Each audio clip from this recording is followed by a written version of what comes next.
my song. Let's sing it. It's gonna be fucking awesome. Come on, it's gonna be fucking awesome. You know the words. It's gonna be fucking awesome. That's it, sing. It's gonna be fucking awesome. Yeah! Hey, everybody. It is me, Jesse Blaze Snyder, the Coolest Geek Alive. How are you doing out there? I'm doing awesome. Life is great. I just saw my pops for his 70th birthday this weekend, and I saw the Snyder Bunker. He told me a name that they're called. It's like the Ghost House or something, the Ghost Mansion, because apparently it was kind of sitting there for a little while. But it's this huge location where my family is all going to have apartments, or already does have apartments in some cases. My brother and Shane, who's like kind of running things for financial kind of things, back room, getting things ready for us to be able to make movies and things over there with Deviant Entertainment, my family's film company. And oh man, it's super cool. My mom is the most talented artist that I know. She is, I think, responsible for a lot of Twisted Sister's massive success and my father's overexposure as a figure at the time, because he was just on every magazine cover because of how he looked, and that was a big part about my mom. And she is, she does hair, she does makeup, she does fashion. She originally went to FIT. She was an independent designer, but she had offers to go to Betsy Johnson and other major designers at the time when she was graduating school, and she graduated very young for a lot of reasons. She's writing a book. It's worth reading when it comes out. But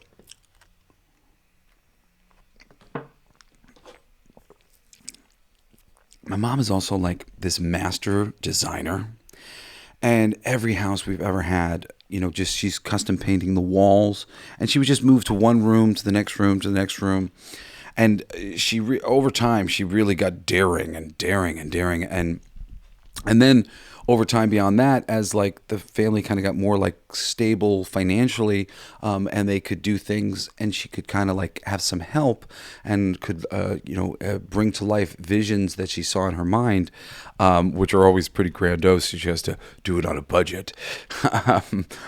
She's always like, I'm doing it on a budget, because she wants to do something that you see in some like cathedral and stuff. And when you walk in the house, the main room and the main kitchen, the fireplace wasn't quite in yet and stuff, but oh my goodness, it's beautiful. It's a beautiful, beautiful home. I'm gonna be living there with my family sometimes. It's like, what a gift. And I got to bring my 4 kids, and it's just like, it was just so cool. Just all of us in one place, that's really the gift. It was nice to have all of us in one place for my dad's birthday. Hang out with my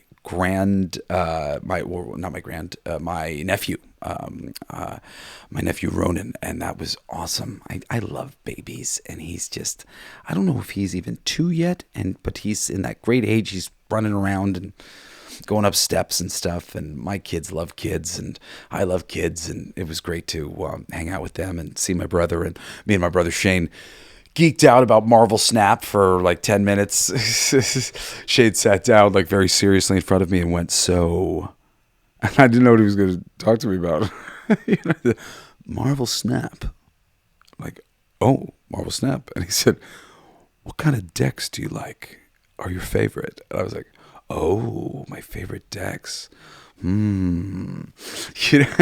just started talking. If you don't play Marvel Snap, it's like a card game that you can play online. I have a couple games that I play with my kids because I'm not always, right next door to them, unfortunately. And I like to stay as connected to them as I can. So Fortnite and Marvel Snap are kind of 2 of the games that we play the most to bond over. And my siblings have super lovingly also joined onto Fortnite and enjoyed Marvel Snap so that they can bond with their nieces and nephews. Well, really mostly it's the nephews for Fortnite and Marvel. Oh no, sorry, for Marvel Snap. But actually, we're getting Parker into it too. Logan's about to turn 16, so she's like, you know, a little bit like past that or whatever. But Parker's great at Fortnite, and she gets down. So that's really cool, you know, because we can go on and Cassidy, my two boys, they like fight with each other when we play, so it kind of sucks. It's hard to get like a full squad because you can do up to 4 players, which is awesome. But I have to me and Cass will play together separately sometimes because the siblings, they drive him crazy. But Grayson and Parker, they're great, man. They you know, and I'm pretty good for a dad, is what I hear. Anyway, I'm super jazzed up by that. It was awesome. I hadn't seen everybody in a while. Christmas had gotten canceled. Because they were dealing with a lot of trouble with the house and the builders and lawsuits, and it was a big thing. So it was just like a money saving thing and whatnot, because they have a lot of money and putting something together. You know, like my parents are doing this for us as like an heirloom for the whole family. A lot with my grandfather's money on my mom's side, who really has taken care of us as he's still alive, but we've had to take over handling his business affairs and everything. And my mom's been really trying to invest it wisely to benefit, you know, our family line, so that none of us have to struggle. You know, people think that, oh, you guys are rock stars or whatever. The rich people on planet Earth are like this stupid next level something. The people who kind of get out of the poverty line, it's not so much keeping up with the Joneses. It's like keeping up with inflation and keeping up with having a family, and the fact that your next generation is, you know, like I bought like a similar house in a similar location to my family, to my parents, like 6 years later as I was starting a family, and I paid like $200,000 more and didn't exactly have the same amount of property, and I didn't have anything customized, which they had everything customized. And, you know, in a short period of time, the living expenses, it was crazy. And it just continued to become very, very difficult. And, you know, a person who has a family, you know, just there's so many things that, you know, end up like, you know, you have to take care of. And, you know, and I have a family, and like, you know, and I try not to put any of myself on my father. He has, you know, his kids, and they're much younger than me. And, you know, and I've gotten myself to a certain place, but then I fell down the ladder, and it was like, okay, shit. Well, you know, this isn't on him. I got to fucking do all this stuff too. So, you know, it's really a struggle for your average rock star, and this is why you hear so often that so many people are becoming impoverished. And, you know, there are some people who manage to play the business side of things and make really good deals for themselves and whatever else. And, you know, and in some instances, my family has done that. In other instances, we have not. You know, but it's a thing. And, you know, and so often when somebody like us are trying to do something really big, it can be, you know, it's a big deal. But we're doing it, baby. We're doing it. This year is really turning out really great for the family, and everybody's like coming into good news, and life is good so far. Well, it's always fucking good, man. Let's just try to focus on that, you know. Speaking of which, I should start like promoting. Just starting to get the details down, but it's the Appalachian UltraCon. It's on June 14th, and I'm going to be there all day long, hosting panels, having my publishing company there, hopefully having our comic book information booth there for the first time. I'm still not even sure what we're calling it. But we're going to be doing a whole bunch of stuff, and then doing a concert that night, playing some of my music, and also with special guests, Dilf USA, my band, that does our theme song. So, yeah, that's going to be awesome. You should come in. It's like one day. It's going to be super cool. We're seeing about maybe doing another show too somewhere in the area, but I gotta firm a bunch of this stuff up. Yesterday I was making lists and getting myself organized, because I'm doing so many things right now. I'm working with Digger Mesh and toy stuff, and working on the magazine, which is also Digger's involved in that, and a lot of my friends are involved in that, like Aaron Sparrow and his Kneel Before Doom Facebook. And there's a lot going on, and then podcasts and all the other things, and I'm producing a show from my mom. It's really cool. So we'll pilot. We'll see if it ends up doing whatever. But a thing I wrote from a show that I put together for my mother a long time ago. I'll tell you about it like in the future as it like firms up, but it's really cool. It's like for a good cause and stuff. And my mom is awesome. She's an awesome lady, and I'd like to show her off to the world. So I'm going to do that. Especially good promotion for her book. Oh, I do got comments, but the comments go low. How do I bring the comments up? Hi, today's your birthday? Happy birthday. Oh, happy birthday, Deborah. Thank you. That's annoying. I can't like see and see comments at the same time. I guess because I'm too focused. So I'm doing this live on my Facebook because I'm getting used to watching myself. I don't really like being on camera and talking naturally like I do on my podcast. I really like the podcast because I don't see myself and I just talk and But I think I'm doing pretty good so far. I've been practicing on Facebook because eventually I'm gonna be doing this in my studio. Right now I'm just in. I'm in our living room here where I work with Digger at his house, his mom's house, in New York. And this is a painting that Digger Mesh is doing on the back wall, if you were seeing me on Facebook. But in the future, I'm going to be doing this live on YouTube and stuff for my podcast and trying to get used to it and maybe try to get used to the comments thing too. So this time I got I can see the comments. Or I'll eventually see the comments because it's like weird. Anyway. Let's talk about this here ginger thing. I've been, I noticed this, but, you may have seen me around with a beautiful red-haired lady, and, I love her, and she, really started pointing it out to me in a big way. She was just like, they're fucking erasing all the gingers, man. And she even was like pointing to some strangeness with like historically, like they're trying to suggest like, the Irish people weren't slaves and stuff like that. And it's interesting when you look into that subject, some sort of strangeness of sort of some rewriting of history, because the Irish definitely endured some difficulty here in America. And it is interesting that there's like this crazy pattern of disappearing the red-haired white people, the ginger freckled people in pop culture.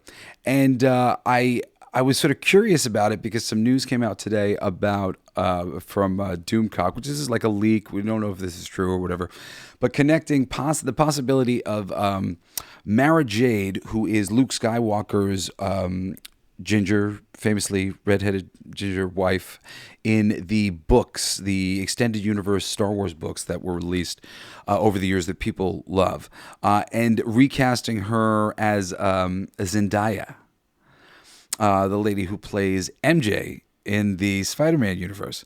And I just thought that was so funny. It's just like sort of like tickled my funny bone again about, well, there's another one, another ginger bites the dust.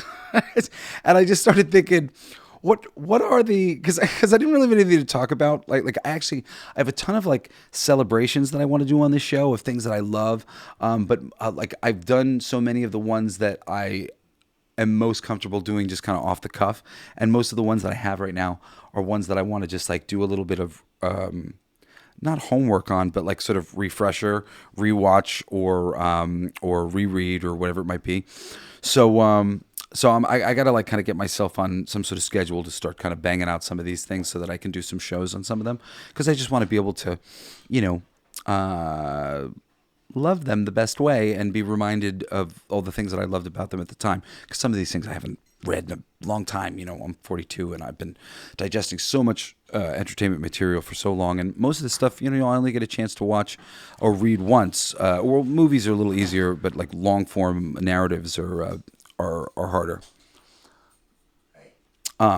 So anyway, I'm doing podcasts, and now I got Digger back in the background. I should have known because it got really loud. It's okay. Forgive me if it gets occasionally a little bangy. My bestie is he's a brute. in the best way. He doesn't mean to knock everything over. He just does sometimes. Anyway, I love him. He's the best, and he doesn't mind me saying that about him. Anyway, so I just kind of dug into the subject a little bit. I'd seen some memes and things about the ginger crisis, what was happening to the gingers, and I started making a list of like the biggest examples of like this loss to the ginger people in terms of pop culture. It was funny. The last thing I did was I went to ChatGPT, which is ridiculously unreliable. I'm switching to another thing. It's funny. I usually use it like as a refresher, and I'm constantly correcting it. I'm just like, no, you forgot this character. Like yesterday, I was like, who was Egghead's Masters of Evil? And like if I thought about it long enough, I'd figure it out probably. And like he wrote it down, and I was like, where's Radiation Man? And he's like, oh, no, Radiation Man wasn't on the team. And I'm like, what do you mean Radiation Man wasn't on the team? And I had to Google it, and I'm like, I pull up the team. I'm literally looking at pictures, and there's Radiation Man hanging out with Moonstone and hanging out. I'm like, motherfucker, no, Radiation Man is on the team. So yeah, maybe don't trust this one. Digger, what's the better, more reliable chat GPT? Perplexity. That's the one. I got to switch to it. Yeah, it fucked up my Masters of Evil question yesterday. So anyway, I asked it like, what are some of like the most prominent redhead characters in fiction? Period. And I was surprised to see that like I 7 of the list of 25 that I asked had been converted in this way, and I mean most of them had not been reimagined, but there were some that are still safe at the moment. Jessica Rabbit, Pepper Ann, who some animated character from '97. I don't know her. Wilma Flintstone. I was like, okay, they haven't done that yet. Kim Possible, Pippi Longstockings, as far as I know, Anne Shirley of Green Gables. I don't know that one. Chucky Finster from Rugrats. And Strawberry Shortcake, which I was wondering if they had done that. And we still got Jean Grey so far. Let's see what they do at Disney. And we still got Poison Ivy, except I don't know. I haven't seen her reintroduced in the new Batman series, which I have not. I did not enjoy what I've seen so far. And Archie Andrews, I guess, is still there. And Ron Weasley, but didn't I hear that there was some talk about the Weasley family being switched over? And then you got the chick from Game of Thrones, the nothing Jon Snow chick, and then they they're rounding out this. They got Conan O'Brien on this list, which doesn't count. Ganondorf, the bad guy from Zelda. I love Zelda. He's not really like particularly mainstream. That'd be really funny though if they did the Zelda movie and he's a black guy. It's like, this is the list. Like I'm like, they really don't have that many in prominence in general.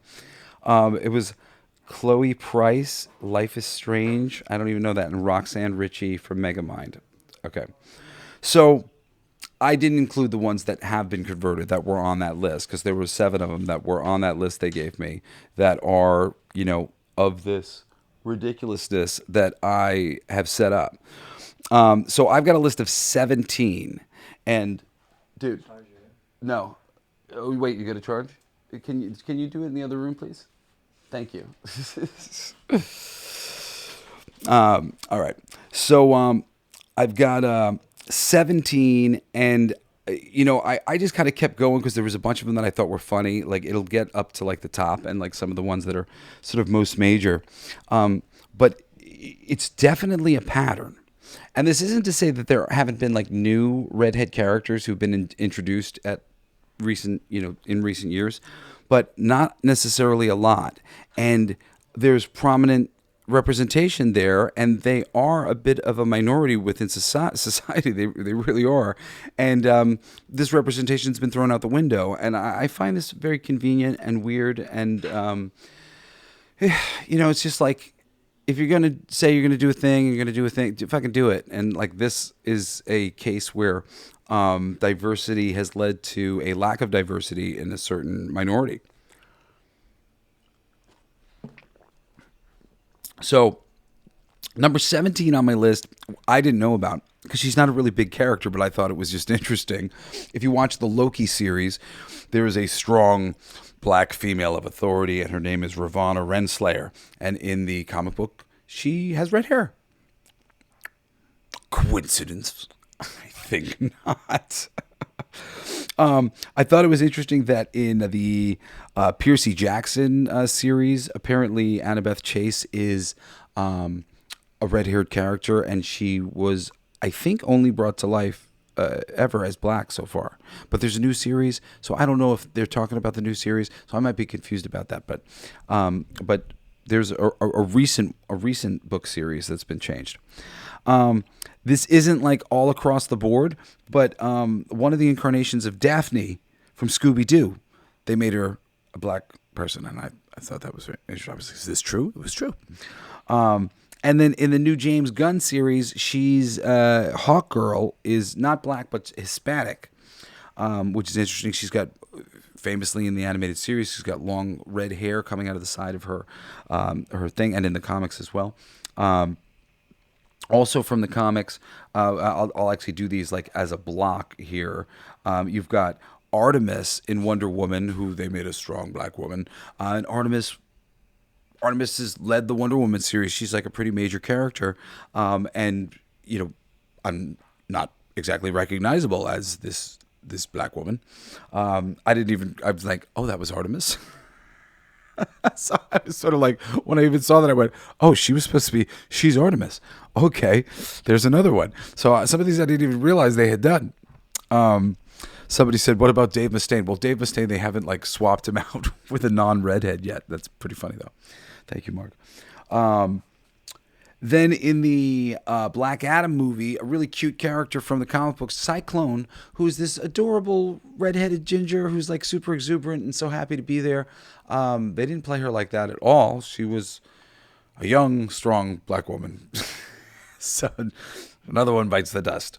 Also, Hemdale from the Thor comic books is at least, red-bearded guy. Lots of people wanted to put him on the list. I'm not sure if he necessarily applies. So some of these I was going to put them in like a maybe, in like a top 10. But like these are all just worth like bringing up real quick. And then what? And then I guess we'll get into our top 10, okay? And I don't think I got the right name, and I didn't look up the thing, but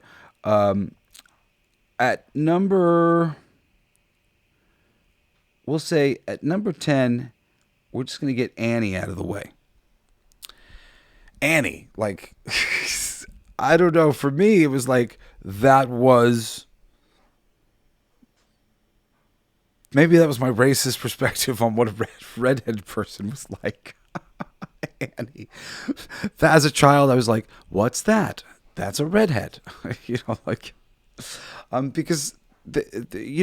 as a kid, and I've just seen it with my kids, we have to accept that there's a certain amount of, okay, what's that? This is different. Oh, cool. And sometimes there are questions like that. And I had black and Hispanic and all manner of people in my life, but I do keenly remember seeing Annie and being like, oh, redhead, and asking my mom, like red hair. And that was an interesting one to change for me. I don't know why, but felt just sort of like, oh no, that's like the quintessential redhead. So I'm kicking it off with that, and then I go to number 9 to the member of the Pussycats. It was coming up as Josie in some of the things, but I thought Josie was like the main lady of the Pussycats, Josie and the Pussycats. But that is kind of like one of the first like pop culture ones that I can remember where they were like, oh, they race swapped her. She used to be redhead, so now she's black. And I remember going, oh, that's clever. I guess to just get a non-white person in the group. At the time, I like forgave it, because it seemed like a reasonable way to just get a more diverse group of people into the mix, and generally I like that. But as a pattern, it's kind of insidious. So okay, at number 9, we got back in Smallville with young Superman. We got Lena Lang. Lena Lang is famously a redhead in the comics, not like a really bombshell redhead like Mary Jane, but a little bit like more of a mousy redhead to Lois Lane's kind of bossy brunette. And she's not black. She's like white. She's some. I hate talking about people's fucking ethnicities. Have I mentioned that? I've talked about this before, but like, so annoying that I even have to have these stupid, nuanced conversations about, representation, all this stuff. But it's just like I guess we have to have them now that there's so much questioning of the understanding of why some people are like, this is lame and this is weird. Weird, right? Weird. So Lena Lang, and then we've got Jimmy Olsen in the Snyderverse, and I think they've repeated that change, but I think he was back as a white guy, maybe in the James Gunn universe now. It's very interesting. Don't you find it interesting? I mean,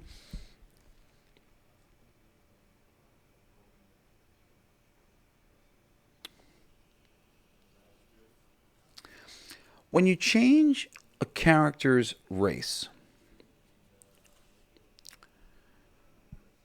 you invite racist comparisons between the races, because you essentially force your people, usually, to think, well, why is this different now? And the more superficial you are, the more you might lean everything into, well, now they're a different color. And a more non-racist truth is that Superman when he's black, Superman when he's white, Superman when he's Asian, Superman when he's a lady, Superman when he's whatever, is Superman. Superman represents an ideal, and that ideal is always met. When I've thought about approaching these stories and approach these stories in pitches and in scripts, I've always tried to take things from a historical perspective, which is interesting because the historical perspective has become so sort of like, they'll do history pieces and they'll have, just such a mix of people as to no real logic or anything like that. And you might say, well, Jesse, why is that a big deal? And I don't necessarily think that it is always a big deal, except what I think it does is it closes doors to stories. Being able to explain the various, groups and things and where these people are coming from, where those people, that's fun. That makes for interesting stories. So, I think, if you open the door in Lord of the Rings to exploration of some of these kingdoms in Middle Earth that hadn't been explored, where there are different colored people that are mentioned in the books, that'd be interesting. And that's cool, and that hasn't been written about, and and you can tie that into the things that we know, and some stories that went down over there or whatever it might be. There's a lot of cool ways to go about this stuff that approaches it in the right way. But yeah, it when you make Peter Parker gay and all of a sudden it's Mark Jacob instead of Mary Jane, it actually shouldn't really change the stories at all. It just changes who he's late to dinner for, who he's late to see on stage, who he's worried about, who has been kidnapped. But unfortunately, there tends to be a real overcorrection in what is being talked about the moment there's a gender swap or a race swap or a sexuality swap. and I've talked about this before, like, when they did it to Bobby Drake and Alan Scott, it created more problems than it helped. Now Bobby was essentially like this, like, boorish, over fucking masculine, closeted homosexual. Now Alan Scott was a married, closeted homosexual, doing God knows what deviant things with the in the closet president at the time in the book, and like, this guy who was really a good guy has these terrible fucking demons in his closet. It really just, that's not the gay representation I think my community is looking for. I've talked about this before. I'm non-binary. That's, I think, a stupid term. It's just, but whatever. They put me on their fucking list, and so I always considered myself, sort of a member of the community. It's like, I could do whatever I want. I've always been, attracted to girls, but I've never felt like a boy or a girl. Always felt very sort of strange in that way, and I don't like this representation for the community. It makes us seem like we're so different when we're not different. There's not that much difference to a good man if he's gay, or a good man if he's straight, or a good person, no matter what color they may be. That stuff doesn't change. And there's the fact that it pulls this sort of racism, because it can't help it. It can't help but sort of shortchange ideas about blacks. So now Superman's black. So what does that mean? It's just, there's a lot of weirdness that goes into that artistic creation when that change gets made. I really, it stinks. They used to do it all the time with the anime. They would make like some sort of movie based on some sort of great Asian whatever, and it made way more sense to do it as, a cool kung fu pick or whatever, but they would just whitewash the whole thing, and then somewhere along the way, it really became like, just, who cares about the origins of this thing and how people know it, and like, I wouldn't want to see Black Panther any other color. I wouldn't want to see Luke Cage any other color. I wouldn't want to see, bless me, Bruce Lee or Jackie Chan any other color.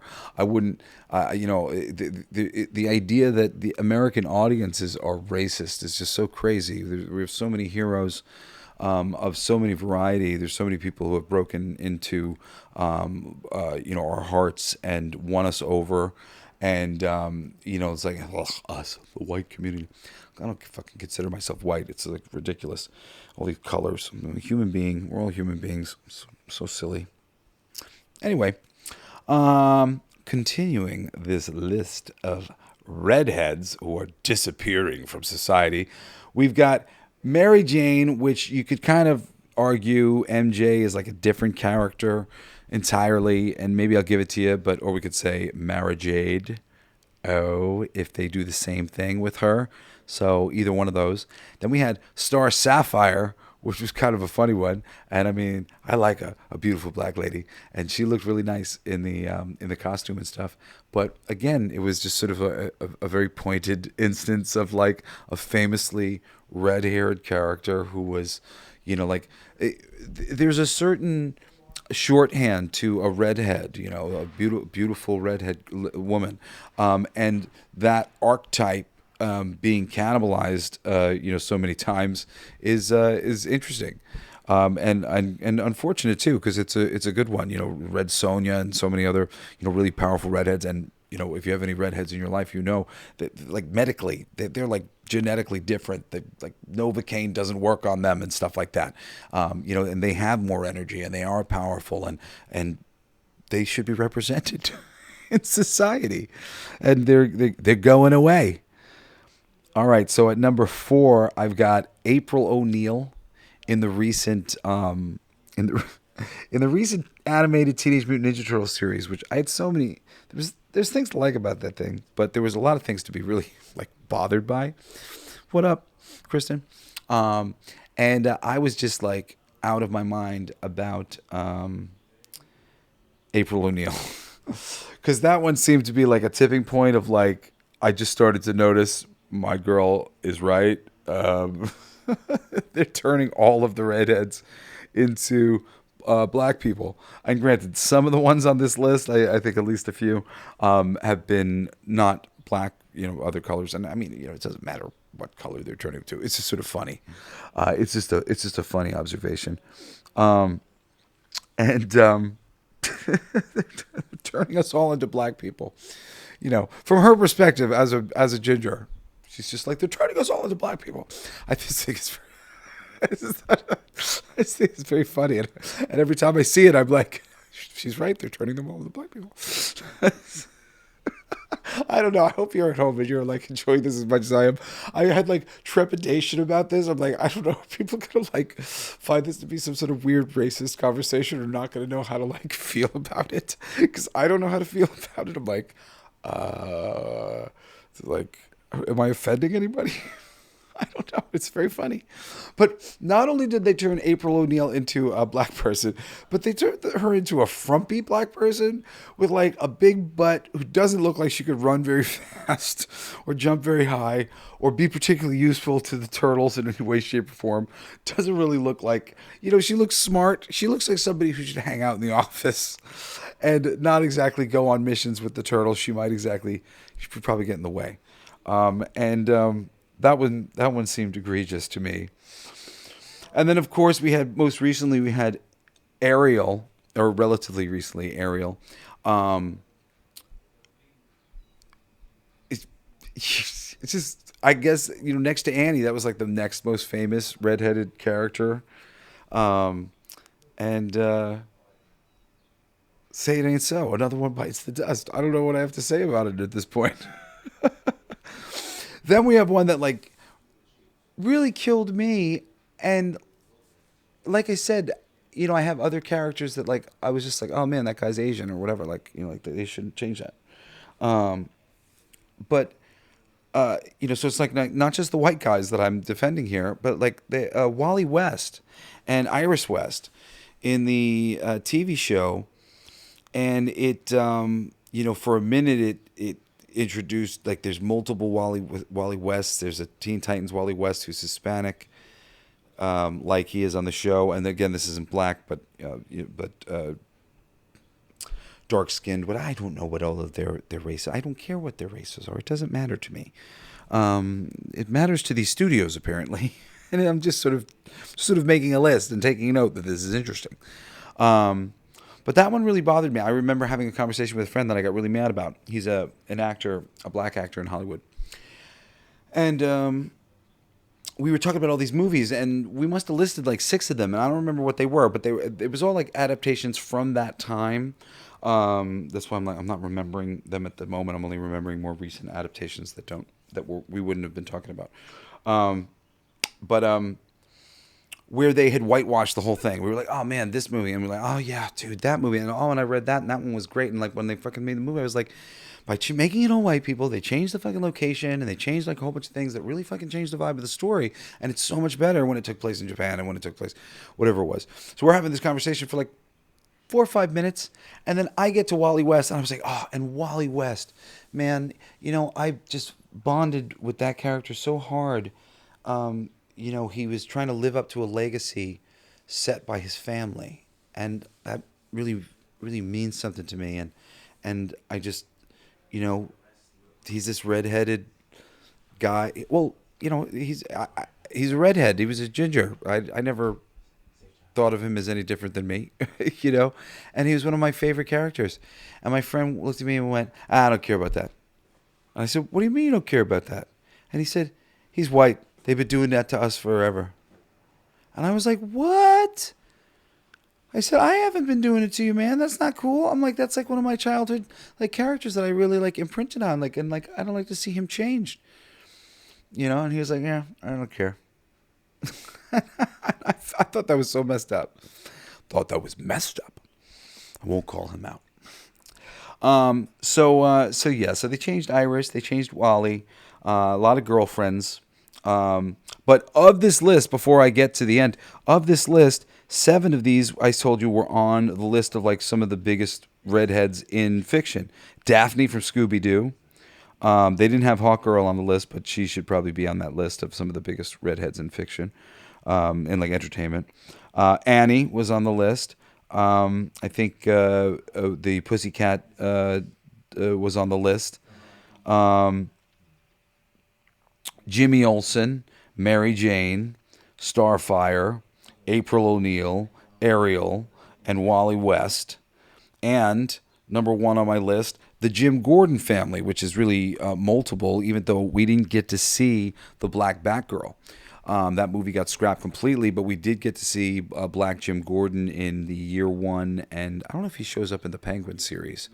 But that's interesting. Another interesting one. Young Jim Gordon was a redhead, and that one kind of seemed like a cheat because people know Jim Gordon as the white-haired thing, and then if you change Jim Gordon, then his daughter would be changed as well, and his daughter's Batgirl. But Batgirl as there's a lot of sort of pairings of white guys with redheads in fiction, popular fiction. Just as a simple notation of desire, the brown hair tends to be a little bit like more of a mousy tone, that they'll have. But black hair can mean, she's evil, and red hair could mean they're sexy, or blonde hair may mean they're ditzy, But there's a couple different things that these things could be shortchanged for when you're drawing upon these, archetypes. But a lot of them now have been just sort of homogenized into nothing. I mean, certainly there was a lot of that repeated over and over again. Here's the guy and here's his prize, Mary Jane. Here's the guy and here's his prize, Iris West, the hot redhead. But it was cute. With Wally West was redhead, and he found a cute redhead. It was cute. They're a little redhead couple made in heaven.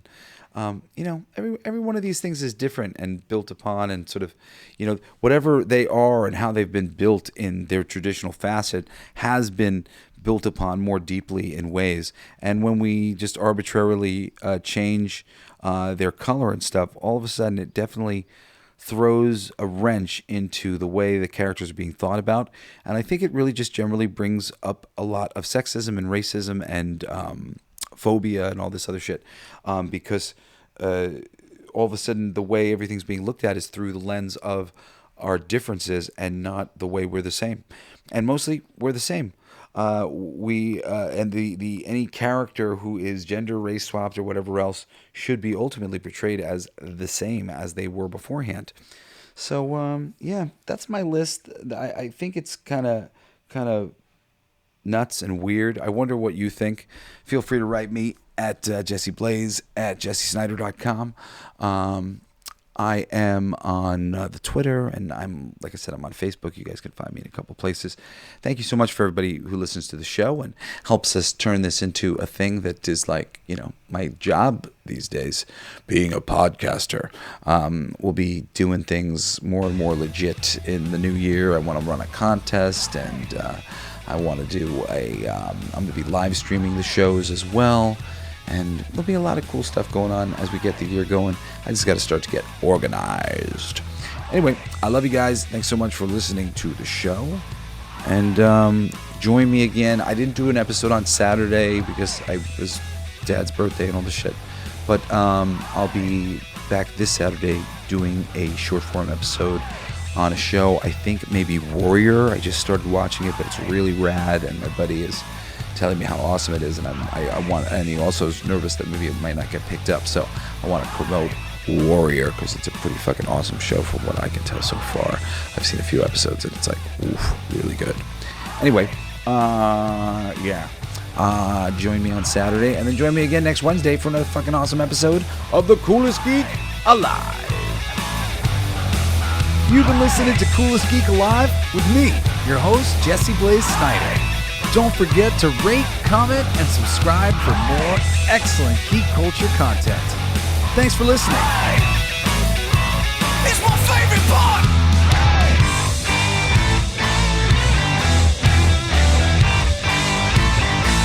Isn't that heavy?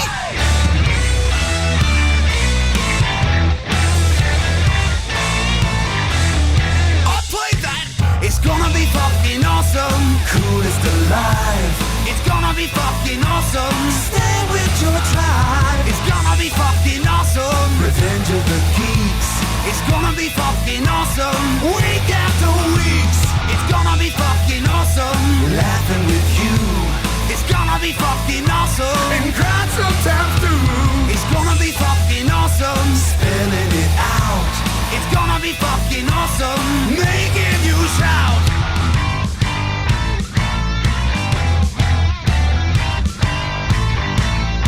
I'm a genius. I got lyrics coming out me bum for days.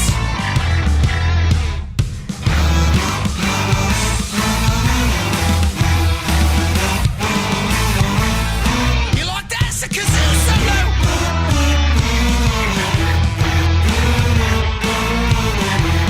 I played that too. It's gonna be fucking awesome. Talking some shit.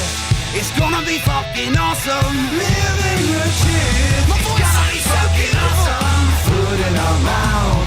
It's gonna be fucking awesome. Get in the mouth. It's gonna be fucking awesome. Tell all your friends. It's gonna be fucking awesome. Call right or text. It's gonna be fucking awesome. Raising the bar. It's gonna be fucking awesome. Straight to the stars. It's gonna be fucking awesome. It's starting soon. Straight to the top of the awesome. Passing the moon. It's gonna be fucking awesome. On with the show. It's gonna be fucking awesome. Ready, set, go. It's going to be fucking awesome. Fucking awesome. It's gonna be fucking awesome. Just wait. You'll see. You'll all see. You'll all see.